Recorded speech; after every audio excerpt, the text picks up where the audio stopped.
Islam, Shalom, Hola, Aloha, Bonjour, Assalamu Alaikum, Osio. This your brother Zach Bay, Indigenous American Moor, coming to you live in full effect.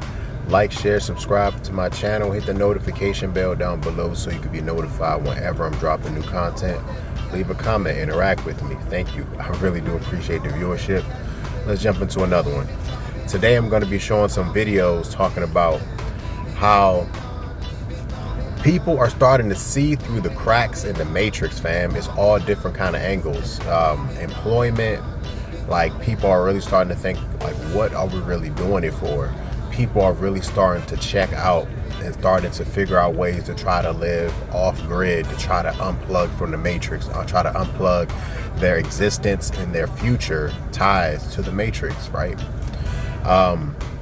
There's people that are seeing and are saying that the education system has really failed the youth, has really failed multiple generations, all right? And people are really starting to notice that and take heed of that. There's other people talking about how retirement plans are failing. Like, I'm going to be showing some videos here, and it all seems to be adding up or breaking down to one conclusion, fam. There has to be a change. There has to be a revolution, even if it's only a revolution of the mind, fam. Like, someone much wiser than myself said the revolution must start in the mind first. So once we revolutionize our mind, we can start thinking and acting in accordance to our divine greatness, our divine purpose, fam. So sit back, watch a few of these videos with me, and we'll be right back.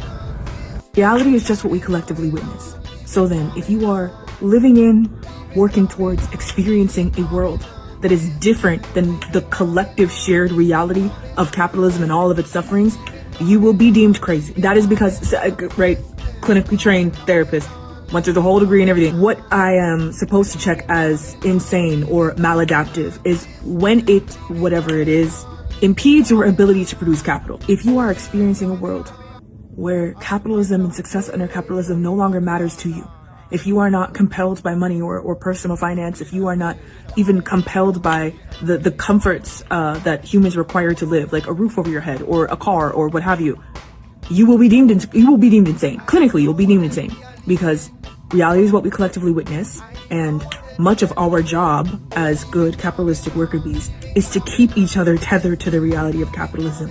So what happens if you are primarily existing in a world where capitalism means nothing to you? The first time I experienced this was homelessness, because I had simultaneously never felt more free in my life.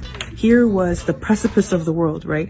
Most of us laboring under capitalism understand homelessness as the done deal. You are as good as dead. So then once you become that thing and realize you did not die and there is still a world, you're like, what else is there? The second time I experienced this was when I decided to work for free. And that was 2 years ago.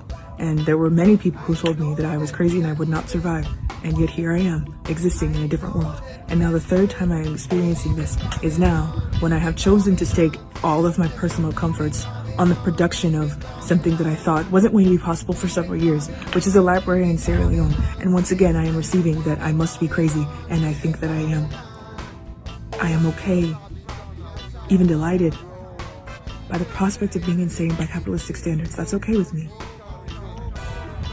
The reality that I am witnessing, that I affirm to be the case by my actions, disorients me from the sanity of capitalism.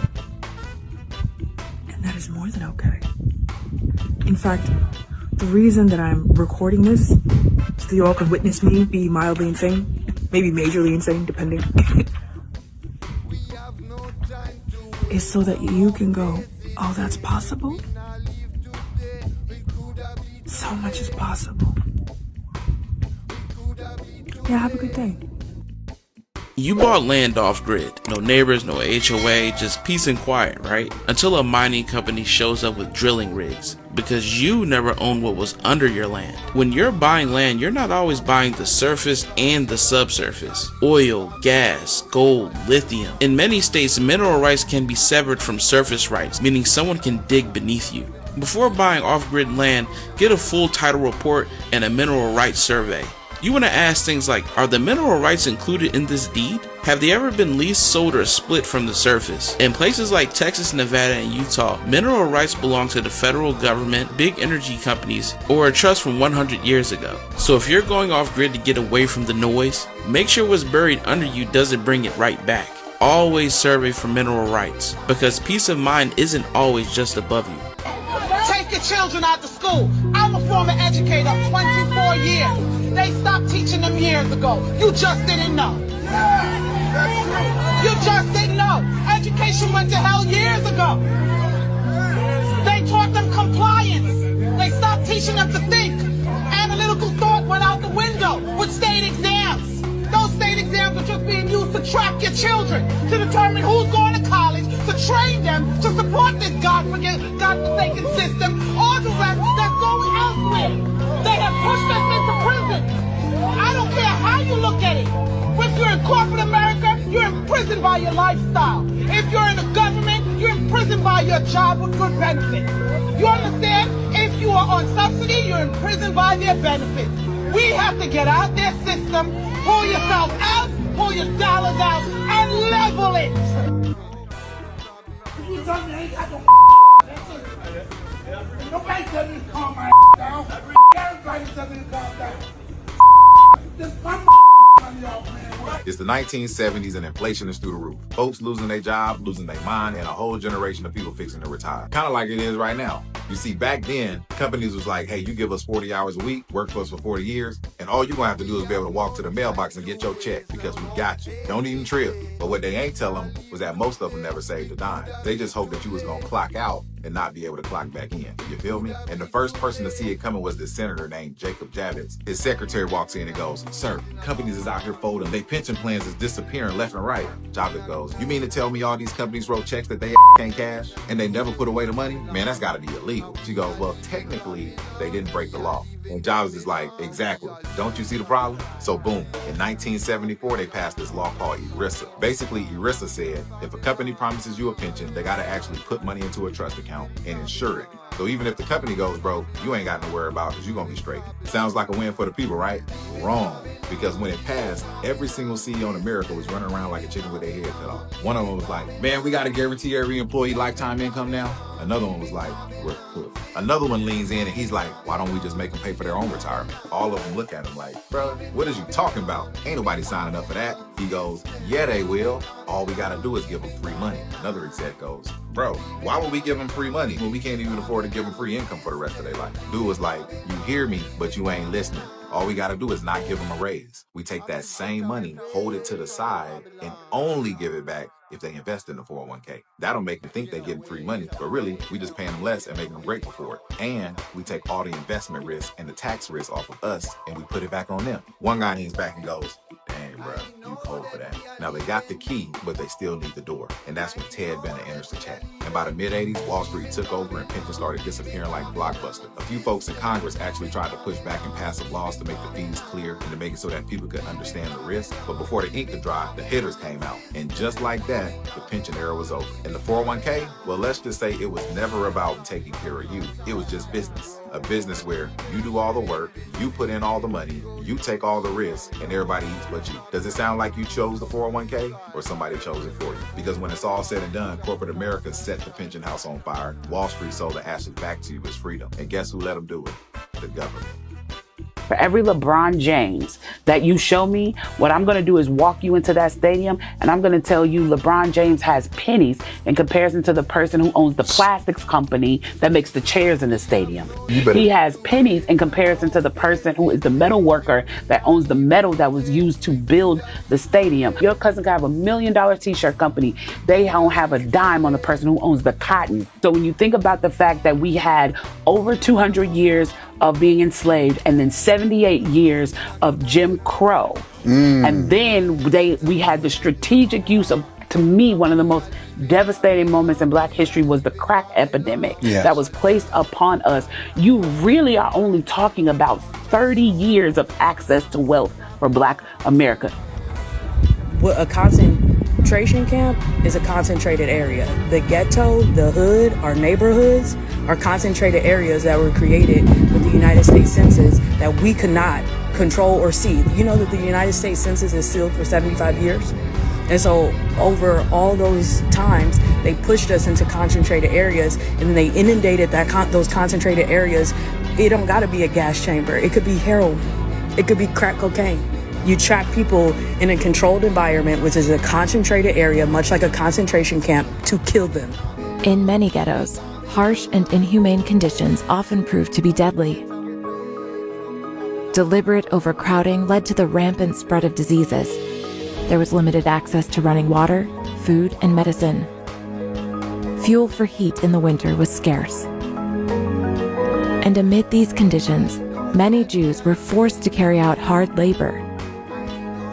Hundreds of thousands of Jews died in ghettos from disease, starvation, cold, unprovoked violence, or suicide. He never held elected office, but Robert Moses shaped more of New York than any mayor or governor. Parks, bridges, expressways, but behind his progress was a plan, built through black communities, not around them. From the 1930s to the 1970s, Moses controlled over 400 public works projects. He built the Cross Bronx Expressway and the Triborough Bridge. But these weren't just transit decisions, they were racialized removals. He routed highways directly through working class black and Puerto Rican neighborhoods, destroying homes and displacing thousands. The Cross Bronx Expressway tore apart vibrant black and immigrant communities. Entire blocks were bulldozed. Residents were given no relocation help. Property values dropped, poverty soared, and many areas never recovered. Experts say it was urban renewal in name, but urban removal in practice. Moses claimed he was building for the public good, but documents show he intentionally avoided white, wealthy neighborhoods. His projects were about power and who mattered enough to protect. Other cultures don't stay out of our way when we're trying to do for ourselves. They get in the way.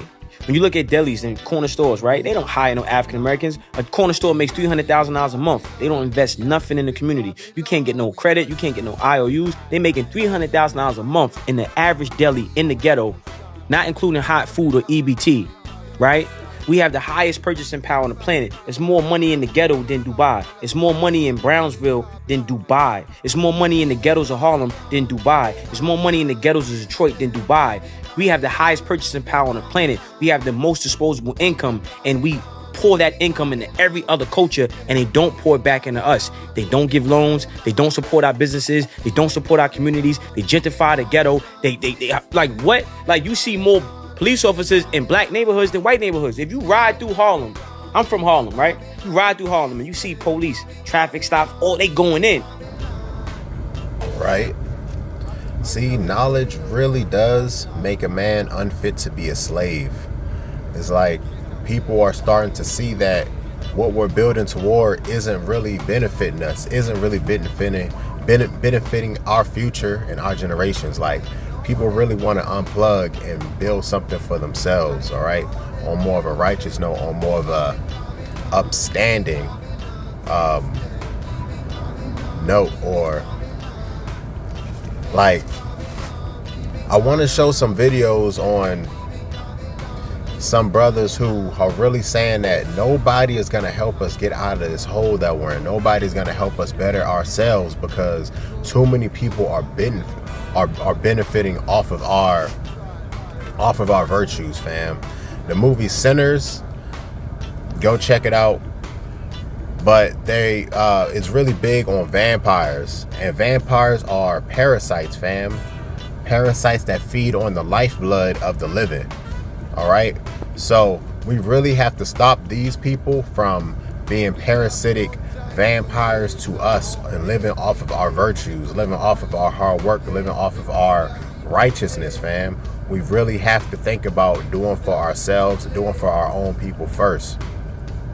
Everybody else, every other nation of people always put their people first, fam. All right, think about that. We really have to start building with each other. We really have to start to build for ourselves, build our own institutions, our own institutions of education, our own businesses.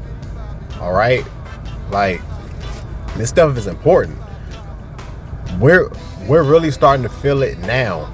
All right, and the vice is only going to get tighter and tighter unless we can free ourselves from this machine. All right, I really hope that you can understand the message that I'm trying to convey. I really hope these videos are resonating to you. I'm gonna show a few more videos. Let me know how I'm doing in the comments down below. Like, share, subscribe, and we'll be into another one. And actually, this is gonna be it, and I'm out. Let me know how I'm doing. Once again, this is your brother Zach Bay. I'm gonna show a few more videos before I end it, so stick with me, but peace. Gang, so you telling me this the reality for a man? That's it, bro? Nigga, I just got off of work. It's 2:56 in the morning. I don't have nobody to talk to, gang. I don't got nobody to comfort me, gang. I don't got nobody to tell me that it's okay, gang. I have nobody to talk to, gang. And even if I did, I still can't tell them how I feel because I don't like being vulnerable. I don't like feeling vulnerable. Even if I did explain how I feel, they wouldn't care, bro. Wouldn't nobody care. They gonna say, well, keep your chin up, keep your head up. What the f you think I've been doing this whole time, bro? Niggas is tired, bro. Yes, I might be a man, but niggas get tired of thugging, bro. I'm gonna keep it undone. I'm gonna keep it real with y'all. I'm speaking up for the niggas that don't have the strength to say this, bro. Niggas get tired of thugging, bro. Niggas is tired, bro.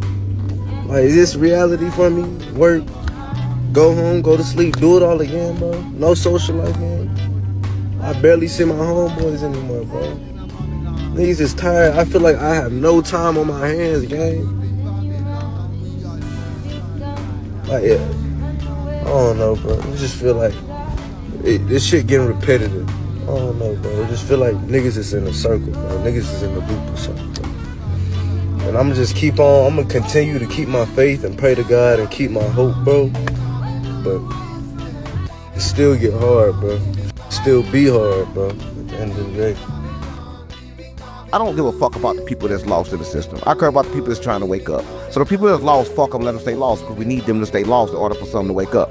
Because for those that's woke, they won't understand if they look at those that sleep, that's running around in that little cycle, right? All they do is celebrate birthdays, holidays, Christmas, go to work, get a job, come home and die.